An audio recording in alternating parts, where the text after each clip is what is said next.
नमस्कार, बहुत स्वागत आपका अनादि टीवी पर। मैं हूं आपके साथ पारुल। उत्तराखंड के स्पेशल बुलेटिन में आपका स्वागत। आइए खबरों की शुरुआत करते हैं।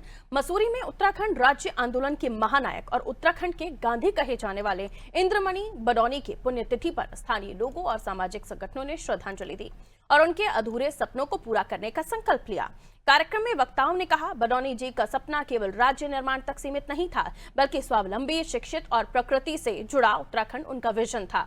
वक्ताओं ने भूमाफियाओं से पहाड़ की जमीन और जंगल बचाने की मांग करते हुए चेताया कि बडौनी जी के सपने के साथ विश्वासघात हो रहा है। श्रद्धांजलि सभा में जंगल और जमीन बचाओ, भूमाफियाओं को भगाओ और इंद्रमणि बडौनी अमर रहे जैसे नारों से माहौल गूंज उठा।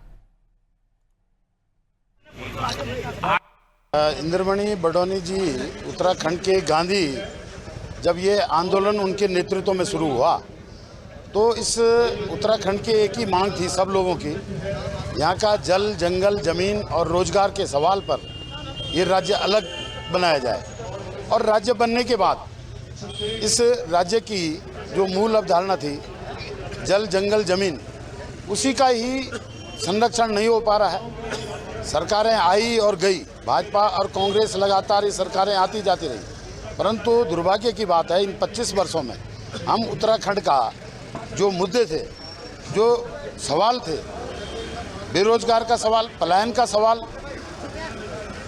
जल, जंगल, जमीन का सवाल, उस पर आज उत्तराखंड के लोगों का सामंजस्य खत्म हो गया।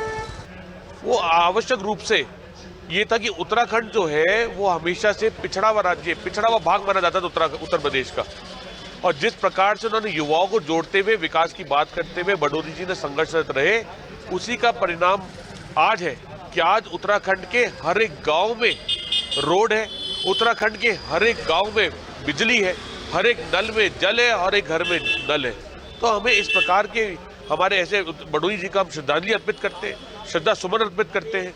हम ये कामना करते हैं कि हम उनके दिखाए हुए रास्ते पर चले और सदन में अपनी बात रखी। और आज जो भी उत्तराखंड है उनकी उसमें बहुत बहुत बड़ी अहम भूमिका है।